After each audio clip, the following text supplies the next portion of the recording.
Singapore में PM Modi का हुआ भव्य स्वागत। सिंगापुर के प्रधानमंत्री लॉरेंस वोंग से मिलेंगे पीएम। ब्रुनेई में पीएम मोदी का हुआ भव्य स्वागत। ब्रुनेई के सुल्तान हाजी से मिले पीएम मोदी। त्रिपुरा उग्रवादी समूहों के शांति समझौते पर हुए हस्ताक्षर। गृह मंत्री शाह त्रिपुरा सीएम रहे मौजूद। जम्मू कश्मीर चुनाव अभियान की राहुल गांधी ने की शुरुआत। 2 सार्वजनिक रैलियों को किया संबोधित। केंद्रीय खेल मंत्री मनसुख मंडाविया ने दिया बयान। पैरालंपिक में खिलाड़ियों की विजय पर जताई खुशी। नमस्कार, स्वागत है आपका आज की खबर में। मैं हूं आपके साथ महिमा शर्मा। बढ़ते हैं देश की बड़ी खबरों की ओर। पीएम मोदी अपनी 3 दिवसीय विदेश यात्रा के लिए गए हुए हैं। ब्रुनेई के बाद आज पीएम मोदी सिंगापुर पहुंचे, जहां एक होटल में भारतीय समुदाय द्वारा उनका स्वागत किया गया।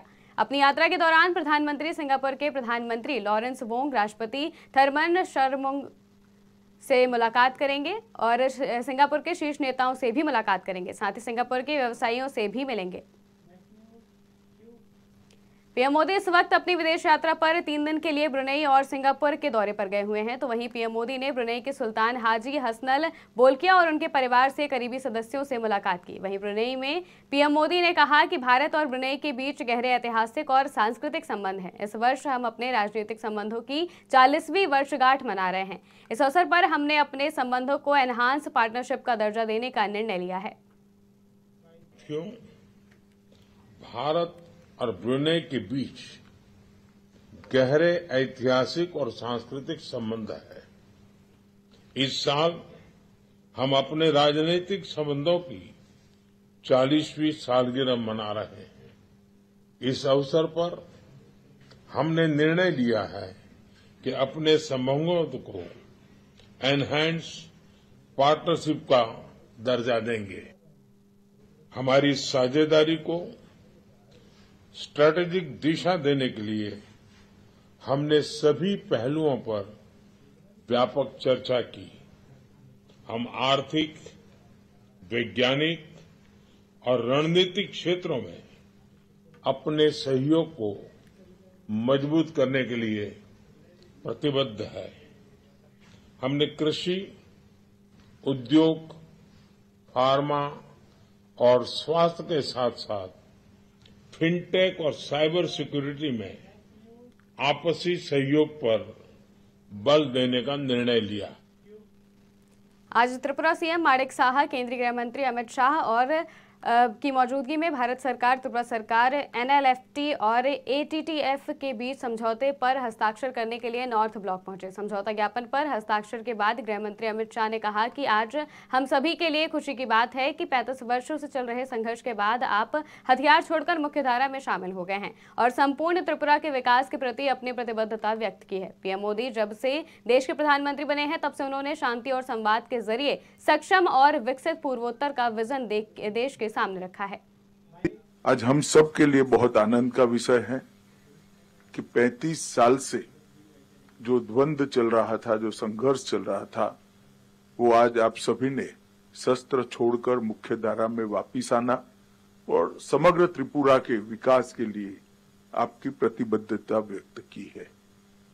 जब से मोदी जी देश के प्रधानमंत्री बने, तब से शांति और संवाद के माध्यम से सक्षम और विकसित नॉर्थ ईस्ट की कल्पना उन्होंने देश के सामने रखी और नॉर्थ ईस्ट के लोगों और दिल्ली के बीच में एक बड़ा फासला था।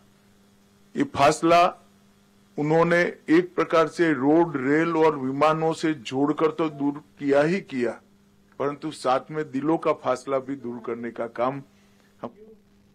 लोकसभा में नेता प्रतिपक्ष व कांग्रेस सांसद राहुल गांधी आज जम्मू कश्मीर पहुंचे, जहां उन्होंने 2 चुनावी रैलियों को संबोधित किया है। वहीं रामबन पहुंचे राहुल गांधी ने कहा कि पहली बार देश के एक राज्य को केंद्र शासित प्रदेश बनाकर लोगों के अधिकार छीने गए हैं। सबसे पहले जम्मू कश्मीर को राज्य का दर्जा वापस करना होगा, क्योंकि सिर्फ आपका राज्य ही नहीं छीना गया है, आपसे आपके अधिकार, आपकी संपत्ति, सब कुछ छीना जा रहा है।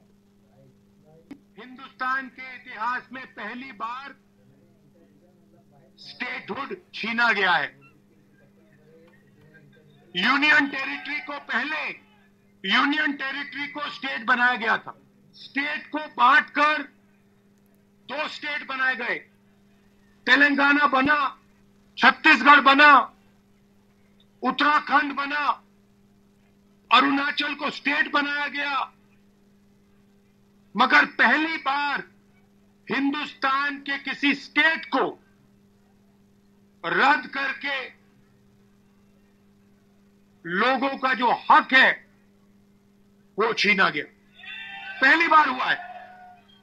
ऐसे हिंदुस्तान के इतिहास में, मॉडर्न इंडिया में यह काम पहले कभी नहीं किया गया।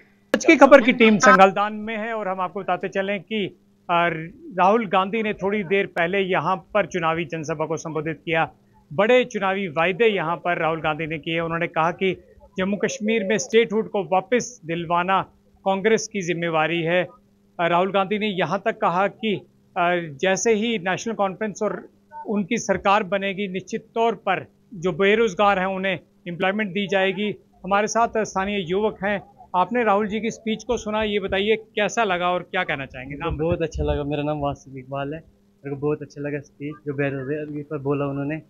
फर्स्ट टाइम बेरोजगारी यहाँ हमारे गोल में है। ये जिस मतलब रामबन में पूरे बानियाल में बेरोजगारी, यहाँ ग्रेजुएट है, एमएग्रेट है, उसे ट्रेनिंग करके सारे बेरोजगार है। कोई मिस्त्री का काम कर रहे, कोई लेबर खाते में कुछ काम कर रहे, कोई सऊदी अरब में है कहीं पे काम कर रहे। और ओबीसी का भी मुद्दा उठा था, वो भी। आज दिल्ली में केंद्रीय खेल मंत्री मनसुख मंडाविया ने पैरालंपिक को लेकर बयान दिया। मनसुख मंडाविया ने कहा कि पैरालंपिक में अब तक हमारे खिलाड़ियों ने 3 स्वर्ण पदक, 7 रजत पदक और 10 कांस्य पदक जीते हैं। आने वाले दिनों में हमारे खिलाड़ी 11 पदकों के लिए खेलेंगे। मुझे पूरा विश्वास है कि हमें बेहतर सफलता मिलेगी। पिछले पैरालंपिक में हमारे खिलाड़ियों ने 19 पदक जीते थे, लेकिन इस बार अब तक हमारे खिलाड़ियों ने 20 पदक जीत लिए हैं। में से 84 हमारे खिलाड़ियों ने पार्टिसिपेट करा और आज तक हमारे 3 गोल्ड मेडल, 7 सिल्वर मेडल और 10 ब्रॉन्ज मेडल हमारे खिलाड़ियों ने हासिल करा है। हम सब लोग चीयर फॉर भारत करके उसका हौसला बढ़ाए और आने वाले दिनों में 11 मेडल के लिए और हमारे खिलाड़ी खेलने के लिए उतरेंगे।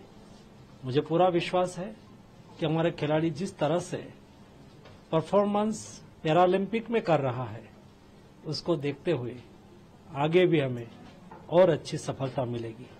पिछले पैरालंपिक में हमें 19 मेडल मिले थे, लेकिन अभी आज तक 20 मेडल हो चुके हैं।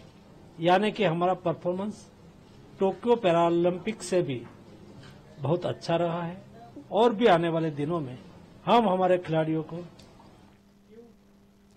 देश की बड़ी खबरों में फिलहाल इतना ही। देश और दुनिया की तमाम खबरों के लिए देखते रहिए आज की खबर।